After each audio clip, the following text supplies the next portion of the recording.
नमो अरहन्ताणं नमो सेदाणं नमो हरियाणं नमो वज्रायाणं नमो लोरे सबसामुणम् ऐसो पंचणमो यारो सब पावपणाशनो मंगलानं च सर्वेसिं परमं होई मंगलम परमं होई मंगलम।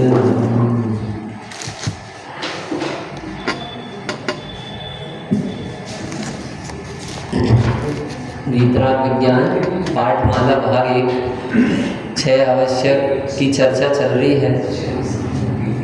निश्चय आवश्यक और व्यवहार आवश्यक, यहाँ से बात प्रारंभ हुई थी। निश्चय आवश्यक किसे कहते हैं? आत्मा को समझकर उसमें लीन होना ही निश्चय आवश्यक है। और व्यवहार आवश्यक किसे कहते हैं? सम्यक दृष्टि श्रावक के निश्चय आवश्यक के साथ साथ नहीं शुभ भाव शुभ विकल्प भी आते हैं, उन्हें व्यवहार आवश्यक कहते हैं।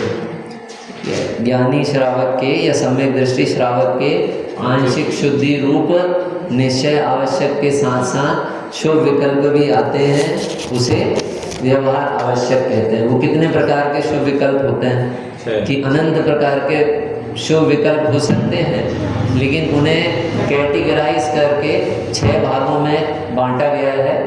देव पूजा, गुरु उपासना, स्वाध्याय, संयम, तपा, दानन, चेति, गृहस्थानाम, षट्कर्माणि दिने दिने, जिसमें से देव पूजा की चर्चा हो गई थी, गुरु उपासना की चर्चा चल रही थी। गुरु उपासना में भी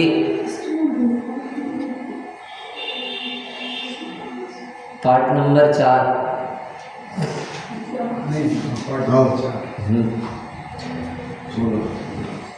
गुरु की उपासना में भी 2 प्रकार से हमने परिभाषाएं देखे थे, निश्चय और व्यवहार। तो निश्चय गुरु उपासना क्या है? तो वही एक परिभाषा जो हमने याद की है, ज्ञानी श्रावक के योग्य आंशिक शुद्धि ही निश्चय से गुरु की उपासना है। ज्ञानी श्रावक के योग्य आंशिक शुद्धि ही निश्चय से देव पूजा है। ज्ञानी श्रावक के योग्य आंशिक शुद्धि ही संयम है। तो निश्चय में परिभाषा एक सी आएगी।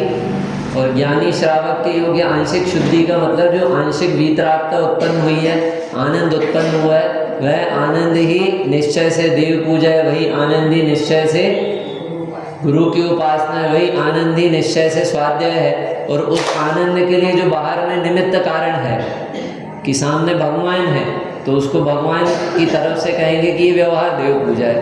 वो आनंद प्रकट हुआ उस समय सामने ग्रंथ है, तो हम क्या कहेंगे कि ये व्यवहार स्वाध्याय है, निश्चय स्वाध्याय। तो आत्मा के आश्रय से जो वीतराग परिणति उत्पन्न होती है, निराकुल आनंद उत्पन्न होता है, निर्विकल्प स्वसंवेदन होता है, उसका नाम ही निश्चय है। और बाहर में व्यवहार की चर्चा है, तो हमने व्यवहार गुरु उपासना भी पढ़े थे। व्यवहार गुरु उपासना क्या है? गुरु का सच्चा स्वरूप समझकर उनकी उपासना करना ही व्यवहार गुरु उपासना है। भगवती आराधना में शिवकोटि आचार्य ने जो 10 साधु के स्थिति कल्प दिए थे, उसकी भी अपन ने पिछले बार चर्चा किए थे। देव, शास्त्र, गुरु ये धर्म के आधारभूत हैं, इनके आश्रय से धर्म होता है। अगर इनमें इनका स्वरूप समझने में, इनके विषय में जानने में हम अगर शिथिलता रखेंगे, प्रमाद करेंगे, सही नहीं जानेंगे, तो फिर हमारे धर्म का प्रारंभ नहीं हो सकता।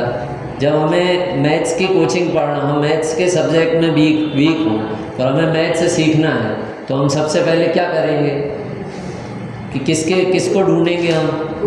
मैथ्स सीखना है तो हमें किसको ढूंढेंगे हम? कि जो मैथ्स पढ़ाता है, वो मैथ्स पढ़ाने वाला भी कौन सा ढूंढेंगे कि जो ऐसा पढ़ाता है कि आधे बच्चे पढ़ रहे हैं, आधे नहीं पढ़ पा रहे हैं, कई क्वेश्चन खुद ही गाइड से देख के बता रहा है, नहीं समझ में आ रहा तो बोल रहा है घर से देख लेना, या कभी कुछ बता रहा है सॉल्यूशन, कभी कुछ बता रहा है, हम किसके पास सीखने जाएंगे?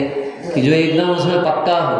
अगर वही पक्का नहीं होगा शिक्षक, तो हमें क्या शिक्षा देगा? हमें पक्का कैसे करवाएगा? भैया समझ में आया? हम डॉक्टर के पास जाते हैं तो कौन से डॉक्टर के पास जाते हैं? जैसे पेट की तकलीफ हुई तो कौन से डॉक्टर के पास जाएंगे? सिर के डॉक्टर के पास, हार्ट के डॉक्टर के पास, हड्डी के डॉक्टर के पास। किसके पास जाएंगे? पेट के डॉक्टर के पास। क्यों जाएंगे? क्योंकि जो हमारी समस्या है उसका जिसके पास समाधान है, जो उस विषय में विशेषज्ञ है, वह हमारी समस्या को भी बताएगा, अच्छे से समझेगा और उस समस्या से को कैसे दूर किया जा सकता है वो निदान भी हमको बताएगा और हम स्वस्थ हो जाएंगे। ऐसे ही देव शास्त्र गुरु, अब हमें धर्म करना है तो ये धर्म किसके आधार से होगा? कि देव के आधार से होगा, शास्त्र के आधार से होगा और गुरु के आधार से होगा।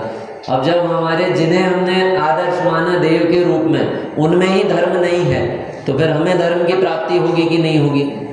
कि नहीं होगी। जब उनके पास नहीं है तो हमने गलत डॉक्टर चुन लिया। अब हमारा या तो रोग बढ़ेगा और बढ़ बढ़ के हम मरण को प्राप्त होंगे, हमारा धन अधिक भी जाएगा और हमें कुछ लाभ होने वाला नहीं। ऐसी हमारी श्रद्धा भी जाएगी, समय भी जाएगा, शक्ति भी जाएगी, लेकिन हमें धर्म प्राप्त होने वाला नहीं है। ऐसे ही हमने शास्त्र गलत चुन लिया। हमें चाहिए था वीतराग, हमें चाहिए था निराकुल आनंद, हमें चाहिए था कि जो मैंने अब तक जिस विषय को नहीं जाना हूँ, मैं कौन हूँ ये नहीं जाना हूँ, सारी दुनिया को जान लिया और मैं कौन हूँ बताने वाला मुझे ग्रंथ नहीं मिला और बाकी की बात करने वाला ग्रंथ मिल गया, तो फिर मेरे काम की सिद्धि होगी कि नहीं? कि नहीं होगी। ऐसे ही गुरु का स्वरूप मैंने परिचय नहीं किया कि गुरु किसे कहते हैं, और फिर मैं उनके पास धर्म लेने गया और उनका स्वरूप नहीं समझा, और नहीं समझा इसलिए मैंने सही गुरु को भी गुरु नहीं चुना, तो फिर मुझे धर्म की प्राप्ति होगी कि नहीं? नहीं होगी। इसलिए बहुत बुद्धि लगा के ये समझने जैसा विषय है। समंत्रभद्र स्वामी ने भगवान की परीक्षा किए हैं। कई बार कोई कह देते ना कि गुरु की परीक्षा हम करेंगे। अंकल जी, गुरु की परीक्षा हम श्रावक करेंगे? यहाँ करेंगे, क्यों नहीं करेंगे? जब समंत्रभद्र आचार्य भगवान की कर सकते हैं, किसकी परीक्षा करें उनने? भगवान की परीक्षा करें। देवागम नमो यान चामरादि विभूतिया माया विश्वपि दृश्यन्ते नातस्तुमसि नो महान। हे भगवान, आप महान नहीं हो। काय के कारण महान नहीं हो? कि आपके पास देव लोग आ रहे हैं, आपका अंतरिक्ष में विहार हो रहा है, आपकी चमर आदि विभूति है, आपका समोषण लगा है, इसके कारण आप महान नहीं हो। क्यों? माया विश्वपि दृश्यन्ते, ये विभूतियाँ तो मायावियों के पास भी मिल जाती हैं। आपका आकाश में गमन हो रहा है इसलिए हम आपको महान नहीं कह सकते। क्यों? क्योंकि वो जादूगर होते हैं ना, वो जादूगर भी आकाश में गमन करके दिखा देते। आकाश में गमन के आधार से अगर हम आपको भगवान मानेंगे तो वो जो जादूगर आकाश में गमन कर रहा है उसे भी भगवान मानना पड़ेगा। बाहर की बहुत विभूतियां हैं, इस विभूतियों के आधार से हम आपको भगवान मानेंगे। तो जो देव आदिक हैं उनके पास भी बहुत सारी विभूतियां हैं, जो विद्याधर आदिक हैं उनका भी बहुत बड़ा साम्राज्य है, जो चक्रवर्ती आदि होते हैं उनके भी सैकड़ों, उनके भी हजारों देवता सेवक होते हैं। फिर हमको भी क्या मानना पड़ेगा? उनको भगवान मानना पड़ेगा। आपके निकट आपको असंख्यात देव नमस्कार करते हैं, इसलिए हम अगर आपको भगवान माने तो जो 32 लाख विमान का स्वामी इंद्र है, उस इंद्र को भी असंख्यात देव नमस्कार करते हैं, तो फिर हमें उनको क्या मानना पड़ेगा? भगवान मानना पड़ेगा। इसलिए हम आपको भगवान नहीं मानते। आपके कारण धर्म तीर्थ का प्रवर्तन हुआ, इसलिए भी हम आपको भगवान नहीं मानते। फूफा जी बहुत तार्किक आचार्य हुए। समंत्रभद्र आचार्य जिस नगर में घुसते थे ना, वहाँ के जो अन्य मत के वाद विवाद करने वाले थे वो भय के कारण कांपने लगते थे। उनको समझ में नहीं आता था कि हम कहाँ भागें, क्योंकि अब इस नगर में समंत्रभद्र आचार्य प्रवेश कर चुके हैं, तो हमारा जो मिथ्या बातें हैं वो अब चलने वाली नहीं है। सिंह के जैसे विचरण करते थे। हाँ, मैं सिंह की भांति विचरण करता हूँ। वो कहते थे जिसकी सामर्थ्य तो मुझसे आके वाद विवाद करे। क्यों सिंह के भांति विचरण करता हूँ? क्योंकि मेरे पास अनेकांतमय शादवाद विद्या है। मेरे पास जिनेंद्र भगवान की वाणी है, और वो जिनेंद्र भगवान की वाणी सच्चा सच्चा वस्तु का निरूपण करने वाली है। तो कोई भी आ जाओ, जो सत्यवादी होता है उसे भय होता ही नहीं। कोई भी आ जाओ जो सच्चा बयान दे रहा है, उसको किसके सामने डर लगेगा? पुलिस वाले के सामने कि जज के सामने? वो क्या सीखना पड़ेगा उसको? उसको कुछ नहीं पढ़ाना पड़ेगा। वो तो वहाँ भी वही कहेगा, छोटे से एक हवलदार के सामने, एसपी के सामने भी वही कहेगा, जज के सामने भी वही कहेगा, सुप्रीम कोर्ट के सामने भी वही कहेगा। वो तो कहे जो आके पूछ लो। ऐसे समत्रवत स्वामी बड़े निर्भीक होकर घूमते थे, और उन्होंने भगवान की परीक्षा की है कि आपका नव में विहार हो रहा है, देवता आके नमस्कार कर रहे हैं, इतना समोषण है, इसलिए हम आपको भगवान नहीं मानते। तो इसलिए तो भगवान मानते होंगे ना कि आपका द्वारा शासन का प्रवर्तन हो रहा है, इसलिए तो आप भगवान हो ना। कि नहीं नहीं, इसलिए भी हम भगवान नहीं मानते। नातस तमसी नो महान, आप इसलिए महान नहीं हो, हमारे पास आपकी महानता का ये आधार नहीं है। तो आप क्यों महान हो? और क्यों महान नहीं हो? इससे कि आपके कारण शासन प्रवर्त रहा है, कि इसलिए महान नहीं है कि इस दुनिया में जितने भी धर्म चल रहे हैं, जितने भी मतांतर चल रहे हैं, सबको चलाने वाला एक व्यक्ति है पीछे। वो बैकग्राउंड में एक है जिसने उस मतांतरों को चलाया। ऐसे आप भी एक हैं जिसके कारण ये जिन शासन प्रवर्त रहा है। तो इसके कारण हम आपको कैसे महान मान सकते हैं? तो फिर आपकी महानता का आधार क्या है? आप सोचो कितनी बढ़िया परीक्षा की है। अगर जिन शासन को प्रवर्ताने के कारण आप महान हो, तो जो मुख केवली हुए हैं या जिनकी दिव्य ध्वनि नहीं खिरती है, उन्हें हम भगवान नहीं मान पाएंगे। कैसे मानेंगे बताओ? क्योंकि उनने शासन ही नहीं प्रवर्ताया, तो हम उनको क्यों महान माने? कि आपकी महानता का आधार नहीं है, आपकी महानता का आधार है वीतरागता और सर्वज्ञता। और वीतरागता सर्वज्ञता संभव है क्योंकि राग का मिटना घटना यहाँ पर दिखता है और ज्ञान का बढ़ना दिखता है। तो राग मिटते मिटते एक व्यक्ति ऐसा हो सकता है जिसका संपूर्ण राग और द्वेष मिट गया हो, और ज्ञान बढ़ता हुआ दिखता है। तो कोई व्यक्ति ऐसा हो सकता है जिसका ज्ञान पूर्ण विकसित हो गया हो। तो ये बात संभव है। और ये जो दो लक्षण है वीतरागता और सर्वज्ञता, वो मुझे और किसी में दिखते नहीं है। तो और किसी में नहीं दिखते हैं और आप में दिखते हैं। तो आप में दिखते हैं और किसी में नहीं दिखते हैं, इसलिए इस आधार पर मैं आपको महान मान सकता हूँ। आप सोचो, भगवान की परीक्षा समुद्रवत आचार्य ने कर ली है। क्यों कर ली है? इसलिए कर ली है मुझे भगवान से अपने आत्महित के प्रयोजन की सिद्धि करना है।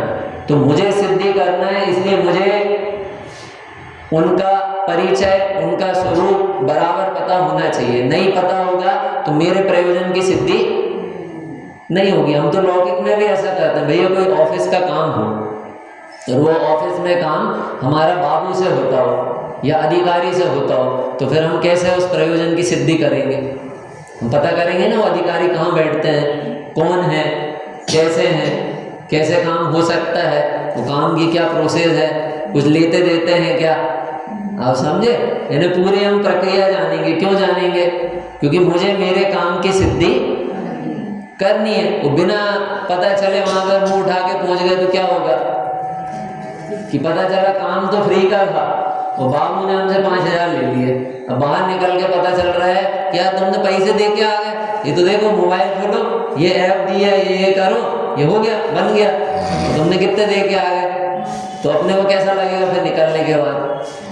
भैया कैसा लगेगा? ठग लिया हमको। नुकसान लगेगा, घाटा लगेगा। इसलिए मोक्ष मार्ग प्रकाशक जी ने लिखा कि देव गुरु धर्म, देव गुरु शास्त्र ये धर्म के आधारभूत हैं, इनसे धर्म होता है। इसलिए इनमें किसी भी तरह की शिथिलता प्रमाद करना योग्य नहीं। समझने का हम प्रयास करें, मुनि भगवंत कैसे होते हैं, उनके अंदर की स्थिति कैसी होती है, उनकी बाहर की स्थिति कैसी होती है। 3 कषाय चौकड़ी का अभाव होता है, वीतराग परिणति होती है अंतरंग में, और बाहर 28 मूल गुणों का निरतिचार पालन होता है। 28 मूल गुणों का निरतिचार पालन होता है। वो किसी काल में हो, वो किसी क्षेत्र में हो, अगर वे मुनिराज हैं तो उनके 28 मूल गुणों का निरतिचार पालन होगा। हम ये नहीं कह सकते कि मान लो उनके एक अनुद्दिष्ट आहार का त्याग नहीं कर पा रहे हैं तो बाकी तो 27 मूल गुण है ना, एक अनुद्दिष्ट आहार का त्याग नहीं कर पा रहा है तो बाकी तो 27 मूल गुण है ना, तो हम इसके आधार पर उन्हें गुरु संज्ञा दे सकते हैं, क्या दिक्कत है? उद्दिष्ट आहार का उद्दिष्ट आहार त्याग होता है और अनुद्दिष्ट आहार व्रत होता है। तो उनके अनुद्दिष्ट आहार व्रत का पालन नहीं हो पा रहा है या उद्दिष्ट आहार त्याग का पालन नहीं हो पा रहा, तो हम इस आधार पे तो उन्हें कह सकते हैं ना कि कोई दिक्कत नहीं, 27 मूल गुण तो है। अच्छा, एक मूल गुण कम हो गया तो हम उन्हें मुनिराज कह रहे हैं, तो किसी में एक ही मूल गुण हो तो फिर कह सकते हैं कि नहीं, कि जब एक कम में कह सकते हैं, फिर 2 कम में भी कह सकते हैं, फिर 3 कम में भी कह सकते हैं, और एक ही हो तो फिर कह सकते हैं कि नहीं कह सकते हैं। शिथिलाचार इस वीतरागी परंपरा में 1% भी स्वीकार नहीं है, और इसी के लिए कुंद आचार्य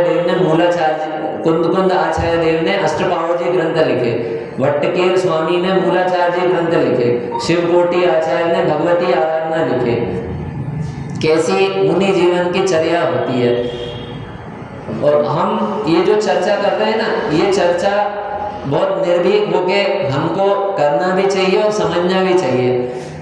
धर्म की शुरुआत का पहला चरण ये है कि 2 बातें हमारे जीवन में आ जाएं। अब ध्यान से सुनना, ये धर्म की प्रारंभिक भूमिका होती है।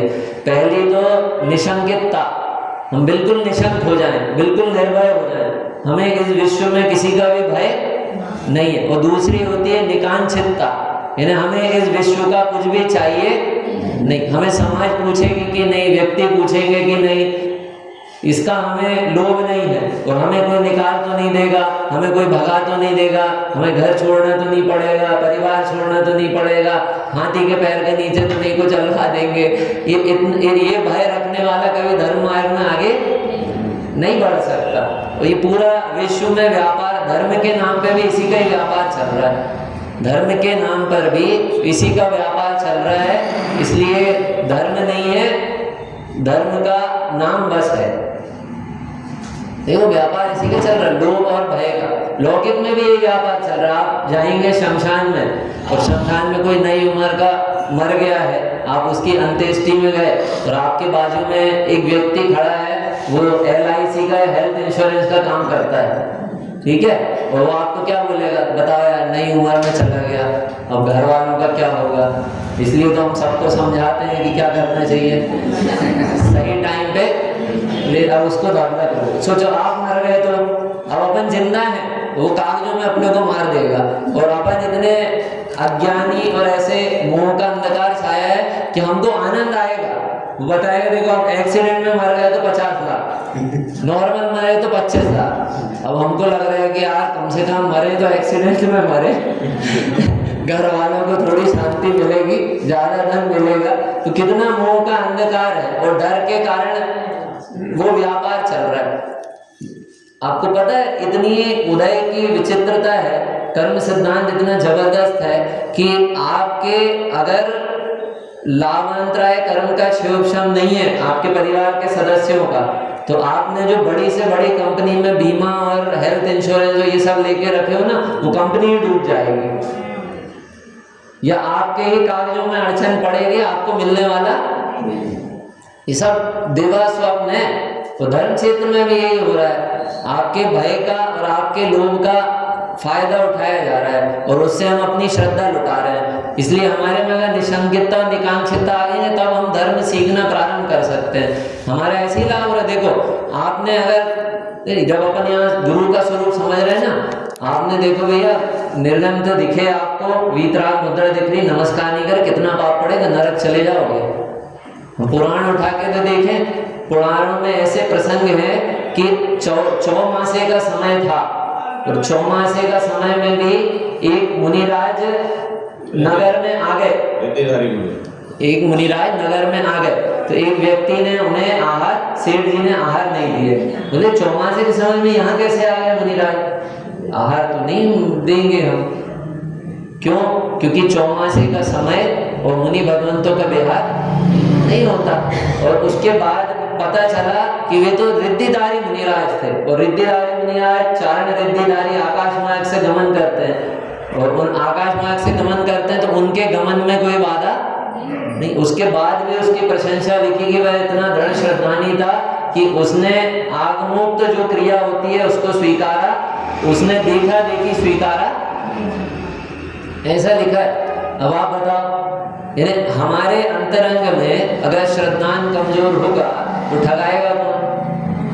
बहुत जानने जैसा है, इतनी महिमा आएगी आपको, इतना जबरदस्त स्वरूप होता है मुनि भगवंतों का। उनको चलते फिरते सिद्ध क्यों कहते हैं? उनको देखकर, बैठा हुआ देखकर शेर के जीव को, हाथी के जीव को, सियार के जीव को ऐसा लगने लगता है कि मैं कब इनके जैसा बनूं। कितने निष्प्रय, बाहर में कोई जनता नहीं, कोई पब्लिक नहीं, और उनका आनंद जो बढ़ता जा रहा है, ऐसी प्रसन्न मुद्रा, यानी उनको देख के समझ में आता है कि आनंद के लिए, सुख के लिए भोगों की आवश्यकता नहीं है, प्रभुता के लिए बाहर की संपदा की आवश्यकता नहीं है। तो ऐसे मुनि भगवंतों का स्वरूप समझने योग्य, डर से नहीं है। भगवान के बाद भी डर के आएंगे ना तो भगवान की भक्ति नहीं होती, कि डर लगने लगा, बाहर में कोई विपदा आ गई, शरीर में रोग हो गया, कोई किसी तरह का कष्ट हो रहा है, बात नहीं बन रही है कुछ, या फिर कुछ लोभ है, हमें चाहिए है, पुत्र चाहिए है, हमारा गृह परिवार अच्छे से रहे, हमें कोई व्यापार आदि का लोभ है, तो फिर हम भगवान के निकट आए हैं, तो वह भगवान की सच्ची भक्ति होगी, धर्म नहीं होगा। आपको पता है धर्म नहीं होगा, इस बात में व्यवहार धर्म की चर्चा है कि व्यवहार धर्म भी होगा नहीं, ऐसे व्यक्ति को व्यवहार धर्म भी नहीं होगा, यानी प्रशस्त परिणाम भी होंगे नहीं। इसलिए मुनिराज की भक्ति के पहले मुनिराज का स्वरूप समझना आवश्यक है। गुरु की भक्ति के पहले गुरु का स्वरूप समझना आवश्यक है। और नहीं समझेंगे और हम चाहे किसी को गुरु बने में स्वीकार कर लेंगे तो दो नुकसान होंगे। कौन से दो नुकसान होंगे? एक तो वर्तमान में हमने गुरु बना से स्वीकार कर लिया है तो हमें सच्चे गुरु की खबर नहीं होगी। हमने सच्चे गुरु को, नकली को हमने असली स्वीकार कर लिया तो असली की खबर है कि नहीं हमको, कि नहीं होगी। और दूसरा जो अनंत गुरु परंपरा, ये अनादिकाल से जो एक रूप से चली आ रही है, जिनका स्वरूप कभी बदला नहीं था, जैसे महावीर ने विचरण किए थे वैसे ही कुंदकुंद आचार्य ने विचरण किए, वैसे ही पुष्पदंत आचार्य ने किए, वैसे ही बुद्धबली आचार्य ने किए, वैसे ही अमृतचंद्र आचार्य देव ने किए। तो जो एक गुरु परंपरा चली आ रही थी वह गुरु परंपरा, अनादि की गुरु परंपरा का अपमान हो जाएगा, वो अनादर हो जाएगा। हमने किसी जो साहूकार नहीं है उसको हमने साहूकार स्वीकार कर लिए और सारे जगत को कह रहे हैं कि यही हमारा साहूकार है, यही बढ़िया है। तो उसका मतलब क्या हुआ?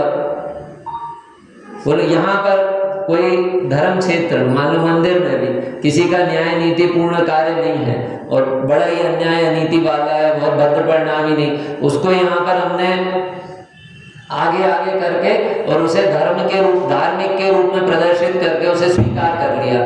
तो क्या होगा कि जिनका धर्ममय आचरण है उनका अनादर होगा। और पूर्व में भी ऐसे स्थानों को, वहाँ पर जो योग्य विद्वान थे उन्होंने स्थान ही छोड़ दिए। बहुत सारे ऐसे हुए जहाँ पर इस तरह की प्रवृत्ति हुई तो उन्होंने उस स्थान को ही छोड़ दिया। गलत का समर्थन थोड़ी करेंगे। तो इसलिए गुरु को उपासना के पहले गुरु का स्वरूप समझना आवश्यक है। इसलिए यहाँ पर देखो परिभाषा क्या आई, क्या लिखा है देखो, व्यवहार गुरु उपासना में गुरु का सच्चा स्वरूप समझकर उनकी उपासना करना ही व्यवहार गुरु उपासना। इसलिए 6 आवश्यकों का वर्णन है। अभी इसके आगे आएगा स्वाध्याय। स्वाध्याय किए बिना हम गुरु का सच्चा स्वरूप नहीं समझ सकते। और मतलब आपकी तो क्या बात करूं, मुझे भी कई बार कई चीज़ों की, इससे पूर्व में जब तक बड़े पंडित साहब नहीं मिले थे और स्वाध्याय नहीं हुआ था, कई बार मैं भी भ्रमित हुआ, न जाने किस किस को गुरु बने में ऐसा लगा कि नहीं कोई दिक्कत नहीं है, क्या बात है, अपने को ये तो स्वीकार करना चाहिए। हमारे ये जैन दर्शन में ये गुरुपने को प्राप्त हुए। बाद में समझ में आया कि बाहर के वेश से गुरुपना प्राप्त होता नहीं है, ये तो अंतरंग का है निर्मलता। और वह अंतरंग की निर्मलता बाहर के जो मूल गुण है ना, ये बाहर के मूल गुणों का निरतिचार पालन से उपलक्षित होती है। जैसे भगवान 2 प्रतिमाएं रखी हैं, ठीक है। अब 2 प्रतिमाएं रखी, एक में वस्त्राधिक नहीं पहने, हाथ में हाथ रखे, वैसी प्रतिमाएं भगवान की महावीर स्वामी की, एक में वस्त्राधिक नहीं पहने और एक में वस्त्राधिक पहने। आप किसको नमस्कार करोगे भैया, किसको नमस्कार करेंगे? कि जो निर्ग्रंथ है ना, मुद्रा एक सी है, एक दिगंबर प्रतिमा है, एक श्वेतांबर प्रतिमा है। फूफा जी नमस्कार किसे करेंगे? क्यों करेंगे? आपको पता है वे भी वीतरागी बोलते हैं, वे भी भगवान को वीतरागी बोलते हैं, पर उन्होंने वस्त्र सहित भी वीतरागी स्वीकार किया, वस्त्र सहित भी वीतरागी स्वीकार किया। अब उन्होंने वीतरागी स्वीकार किया और हमने वीतरागी स्वीकार किया, इसमें अंतर क्या है कि उन्होंने जो वीतरागी स्वीकार किया वह स्वरूप से अनभिज्ञ होते हुए स्वीकार कर लिया और हमने स्वरूप को अच्छी तरह समझ के स्वीकार किया। इसलिए गुरु की उपासना कैसे होगी? गुरु की भक्ति करना है ना, गुरु भक्ति कैसे होती है? क्या करें हम? गुरु के पैर दबाएं, क्या करें हम? वैया वृत्ति में क्या करें हम? अब जब वैया वृत्ति का स्वरूप पढ़ेंगे ना तो इतना बढ़िया वैया वृत्ति के स्वरूप ग्रंथों में लिखे हैं कि हमारे दिमाग में जितनी गलत फहमियाँ भरी हुई है ना, वो सारी गलत फहमी निकल जाएगी। अष्टपावड़ जी में तो रुक्ष शब्द का प्रयोग किए हैं और उसकी टीका में लिखा है कि मुनि राज के शरीर में कभी भी तैल आदि चिकने पदार्थों का मर्दन नहीं होता है, उसकी टीका में लिखा है। और तैल मर्दन हो तो मुनिराज नहीं होते। अब कितनी कड़क बात लगती है। पद्म प्रभ मलधारी देव, शरीर में मैल जमा हो गया, रूखा शरीर हो गया, क्योंकि वे अत्यंत निष्प्रय हैं। सूर्यास्त के 48 मिनट पहले चलना बंद कर दें, बोलना बंद कर दें, फिरना बंद कर दें और वो सामयिक में बैठ जाएं और सामयिक का काल, सामयिक के बाद उसी स्थान में बैठकर वे आत्म आराधना करें और वहीं पर एक करवट से शयन करें। कितना पवित्र जीवन, कितना निष्प्रय जीवन। हम नहीं समझेंगे तो हम वैसे कभी आगे भविष्य में नहीं हो सकते। भगवान का, जैसे भगवान का स्वरूप नहीं समझे तो हमारे भविष्य में कभी भगवान पना प्रकट होने वाला नहीं। क्यों नहीं प्रकट होगा? क्योंकि हमने मंजिल सही नहीं समझे ना। हमें यहाँ से कहाँ जाना है? हम बस में बैठ गए और बस में बैठे और हमने बोले टिकट चेकर आया, उसने बोला भैया कहाँ की टिकट दे दे, तो हमने बोलेंगे कहीं की भी दे दो, तो क्या बोलेगा वो? कहाँ की देगा? तो अपने आसपास कोई क्षेत्र नहीं है, अपन आगरा ग्वालियर के पास रहते हैं ना, तो वो कहाँ की टिकट देता अपने को? कहाँ, कहीं भी चलो नहीं, अपनी मंजिल निर्धारित करो। जब तक तुम्हारी मंजिल निर्धारित नहीं होगी तब तक वो मंजिल का पथ और उस पथ में जो निमित्त बनना है वो निमित्त भी निर्धारित नहीं हो पाएंगे। इसलिए बहुत गजब की चर्चा है गुरु की उपासना कैसे होती है कि गुरु का स्वरूप समझ के गुरु की उपासना होती है। इसलिए जिस समय हमारे पुराने विद्वान हुए, प्राचीन विद्वान 300 साल पहले, 250 साल पहले, आप उनके जो भजन है वो आप भजन पढ़ो, कितने सुंदर सुंदर भजन है। मेरे वह कब बाद इनकी सुघड़ी, मेरे कब वह सुघड़ी आएगी, कब, कौन सी घड़ी? तन बिन वसन असन बिन जीवन, निवसो नासा दृष्टि धरी। ये तन जो है ये कैसा होगा? वसन के बिना। और जीवन कैसा होगा? असन यानी भोजन, भोजन के बिना। तो क्या करेंगे हम कि हम नासाग्र दृष्टि धारण करेंगे।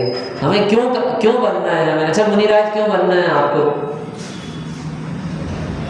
मुनिराज बनना है कि नहीं बनना है? पहले तो ये नक्की करो, मुनिराज बनना है कि नहीं? जी है जी, मुनिराज बनना है कि नहीं? जिसे मुनिराज नहीं बनना है उसके लिए तो जैन दर्शन है ही नहीं। जिस श्रावक के अंतरंग में मुनि जीवन की उत्कृष्टता से भावना नहीं है, वह सारे धर्म के कार्य करे तो भी उसके श्राव को उचित कार्य नहीं है, वो श्रावक नाम भी नहीं पाता। तो मुनिराज बनना है कि नहीं? बनना है। अब काय के लिए बनना है? काय के लिए बनना है? हाँ, सब कर्मों का क्षय करने के लिए, भगवान बनने के लिए, स्वरूप की आराधना के लिए। और कुछ बाहर का कुछ काम करना है कि नहीं? नहीं करना। धर्मशाला मंदिर, बहुत जहाँ जिन बिंदुओं को मैंने ग्रंथों में पढ़ा हूँ उन बिंदुओं से ही मैं चर्चा करने का प्रयास करता हूँ। कार्तिकेय स्वामी की कार्तिकेय अनुप्रेक्षा में एक मूल गाथा आपको दिखा सकता हूँ जिसमें स्पष्ट लिखा है कि वे मंदिर धर्मशाला यानी भवन आदि का निर्माण में उनसे कोई पूछता है श्रावक कि हम क्या करें, मंदिर बनवाएं, धर्मशाला बनवाएं कि नहीं, तो मुनिराज क्या कहते हैं? बोलो क्या कहते हैं?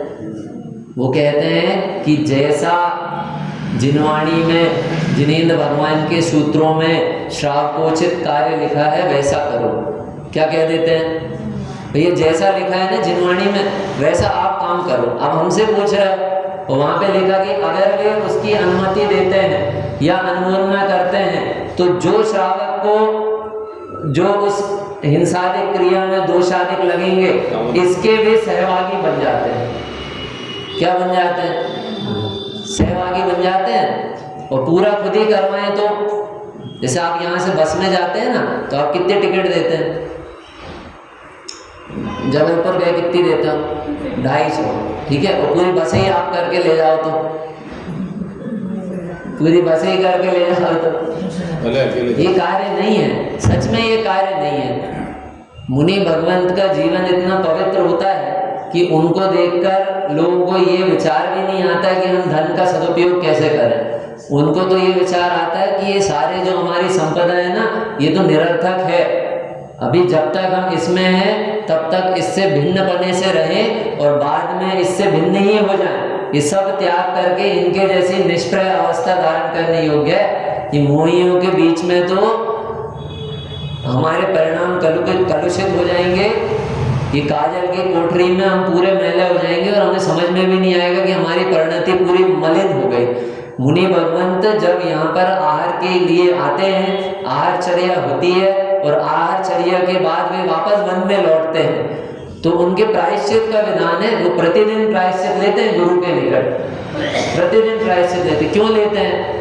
अब आप एक बार सोचो, उन्होंने जंगल से वन से वे यहाँ पर आए और वन से आने के बाद उन्होंने बिल्कुल निर्दोष रीति से जब नवदा भक्ति उनकी विधि मिल गई, नवदा भक्ति हुई, उसके बाद उन्होंने आहार लिए।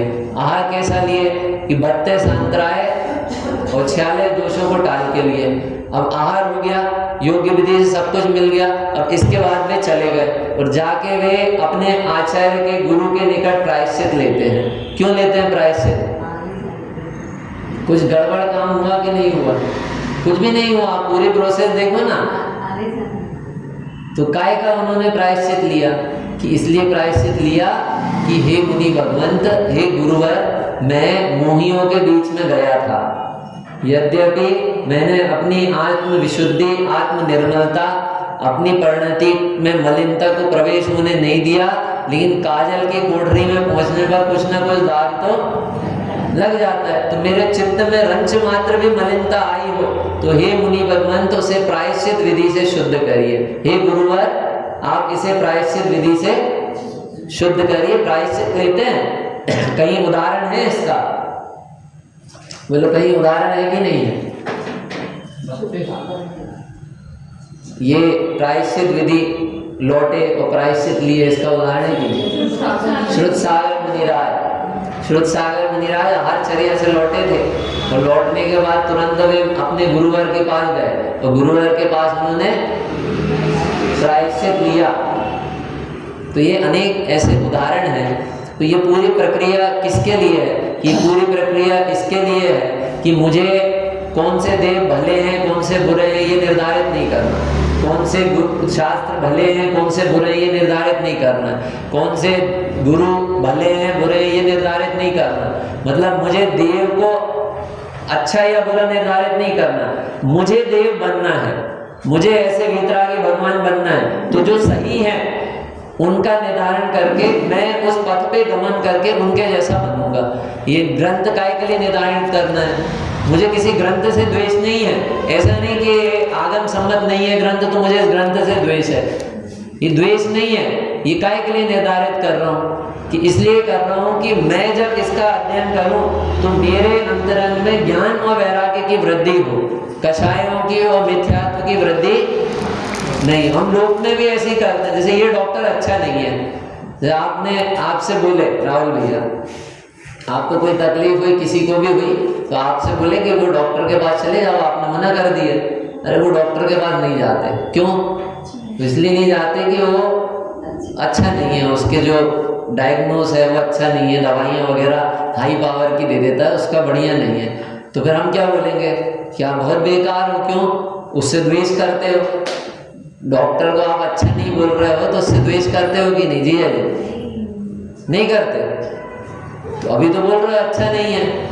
अरे अच्छा नहीं है का अर्थ ये है कि उससे मेरे प्रयोजन की सिद्धि होने वाली नहीं है, इसलिए मैं उसके निकट जाता नहीं। मुझे वीतरागता चाहिए है, तो वो वीतरागता की सिद्धि जिन गुरुओं के पास होगी मैं वहां पर जाऊंगा, जिस वाणी के पास होगी मैं वहां जाऊंगा, जिन देव के पास होगी मैं वहां जाऊंगा। जहां मेरी वो सिद्धि नहीं होगी वहां पर मैं जाऊंगा नहीं। मैं पूछूंगी हे गुरुवर, हे भगवान, ये शरीर स्वस्थ कैसे होता है? और जिसने ये बता दिया कि तुमने ये मंत्र पढ़ लो, ये पूजन कर लो, ये धारा कर लो, ये कर लो, इससे शरीर स्वस्थ हो जाता है, इसका अर्थ ये है कि वो सच्ची बात नहीं है। तो सच्ची बात क्या बताएंगे? बोलो मुनि भगवंत या वीतरागी भगवंत क्या बताएंगे? या हम उनके पास जाएंगे कि हे भगवान, मुझे ये शरीर स्वस्थ करना है, तो आप ऐसी विधि बता दीजिए कि मैं इस शरीर की परेशानी से दूर हो जाऊं। तो क्या बोलेंगे भगवान? तथास्तु। क्या बोलेंगे कि हम तुमको ऐसी विधि बता रहे हैं, तुम शरीर से परेशान हो ना, तो ऐसी विधि बता रहे हैं कि शरीर ही नहीं बचेगा, ना रोग रहेगा ना रोगी बचेगा। डॉक्टर के पास जाए, वैद्य बोले कि हम ऐसी दवाई दे रहे हैं कि रोग भी नहीं बचेगा और रोगी भी नहीं बचेगा। कैसे? कि रोगी तो तब तक कहला रहा ना जब तक रोग है, जब रोग ही नहीं रहेगा तो रोगी बचेगा कि नहीं बचेगा? कि नहीं बचेगा। तो ऐसे भगवान के पास गए, मुनि भगवान के पास गए, तो क्या विधि बताएंगे? सोचो आप, आदिराज मुनिराज सनत कुमार मुनिराज 700 वर्षों तक कोढ़ रहा, और जब उनके पास लोग आते होंगे तो वो क्या बताते होंगे? कौन सी दवाई बताते हैं, कौन सा मंत्र बताते हैं, कौन सी विधि बताते हैं? लोग बताते हैं कि देखो अभी इस भाव में तुम्हारे पुण्य के उदय से और इधर मंत्र का जाप किए, और ऐसा एक समय में ऐसा निमित्त नैमित्तिक संबंध बन गया कि तुम्हारा रोग दूर भी हो गया, तो भी तुम रोग दूर करके भी उस स्वस्थ शरीर से क्या कर लोगे? तुम पाप का ही बंधन करोगे, कर्म चक्र ही बढ़ाओगे। वो कितना भी स्वस्थ शरीर रहे, आखिरी में वह शरीर छूट जाना है। वज्र शब्द नाराज सहनन हो तो वो भी रहेगा कि छूट जाएगा? वो भी छूट जाएगा। सम चतुर संस्थान हो वो भी रहेगा कि छूट जाएगा? कि छूट जाएगा। तो क्या लाभ है? हम गए मुनि भगवान के पास कि मैं अपने धन का सदुपयोग क्या करूं? आप बताइए, मेरे पास धन है, मैं धन का क्या सदुपयोग करूं? तो क्या बताएंगे वे? देखो, धन का ही अगर सदुपयोग हो सकता होता तो तुम्हें पता है हम कौन से परिवार से आए हैं? हम राजा के पुत्र थे, हम सेठ के पुत्र थे और चक्रवर्ती के पुत्र थे। अगर धन का ही सदुपयोग हो सकता होता तो हम वहां पर रह के धन का सदुपयोग करते, फिर तुम्हें नहीं बताते। पहले हम स्वयं करते सदुपयोग, फिर तुम्हें वहीं रहते हुए बताते कि धन का सदुपयोग कैसे होता। तो आप बताइए धन का सदुपयोग क्या है? तो सबसे बढ़िया सदुपयोग ये है कि धन से अपने को भिन्न जानो। ये इस धन को अपना धन नहीं जानो। नकली नोट को तो नकली नोट जानो, लेकिन असली नोट को भी नकली जानो। ये धन नहीं है, ये हमारा वैभव नहीं है, ये हमारी संपदा नहीं है। इसमें रहते हुए भी इससे भिन्न जानो, इससे विरक्त रहो और इससे पूर्ण विरक्तता की भावना रखो। कब घर छाण हो एकाकी लिए लालसा बन की, दुविधा कब जाए या मन की। इस तरह का उपदेश हमारे मुनि भगवान देते हैं। और जो ऐसा उपदेश दें, ज्ञान वैराग्य की वृद्धि करें, 6 द्रव्यों का स्वरूप बताएं, 7 तत्वों का स्पष्ट स्वरूप बताएं, द्रव्यों की भिन्नता बताएं, द्रव्यों का परिणाम भिन्न भिन्न बताएं, एक द्रव्य दूसरे द्रव्य का कार्य नहीं करता ये बताएं, किसी भी तरह के मंद कषाय के परिणाम मोक्ष का कारण नहीं है, बंधन का कारण है और संसार भ्रमण का कारण है, ये बताएं। ऐसे गुरु, निर्ग्रंथ गुरु, वे सच्चे गुरु हैं क्यों?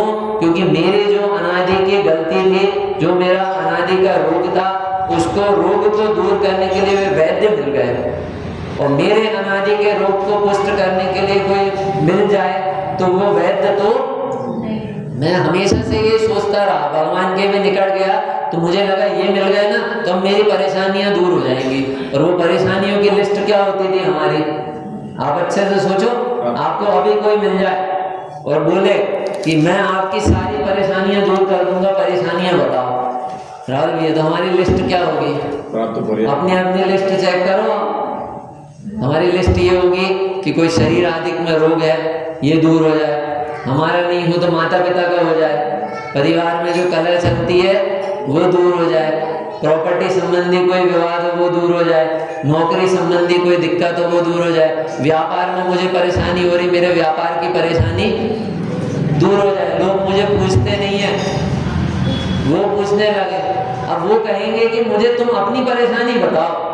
तुमने कहा रोग दूर हो जाए, शरीर की परेशानी है, ये तो शरीर की परेशानी, जब तुम यहाँ नहीं थे तब तुम्हारे पास ये शरीर नहीं था, और एक समय ऐसा आएगा जब तुम इसको छोड़ के चले जाओगे। तुम अपनी परेशानी बताओ। तुम कह रहे हो कि कोई पूछता नहीं है, मेरा अपमान करते हैं, तो वो तो तुम्हारा नाम है, वो नाम भी तुम्हें साल 1.5 साल बाद 2 साल बाद समझ में आया कि मेरा नाम है।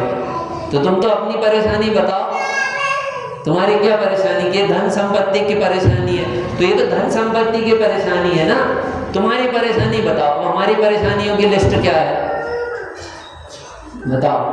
हमारे सच में हम इतने बेसुध हो गए हैं, हम ऐसे बेहोश हो गए हैं कि हमारी जो अज्ञानता सबसे बड़ी परेशानी है, जो हमारी कषाय उत्पन्न हो रही है, जो पाप के परिणाम हो रहे हैं, ये पाप के परिणाम, ये मिथ्या, ये अज्ञान, ये कषाय, ये हमें दुख रूप लगता ही नहीं। हमारे बाहर में कोई नुकसान हो जाए 10, 20, 50 हज़ार का तो वो नुकसान लगता है।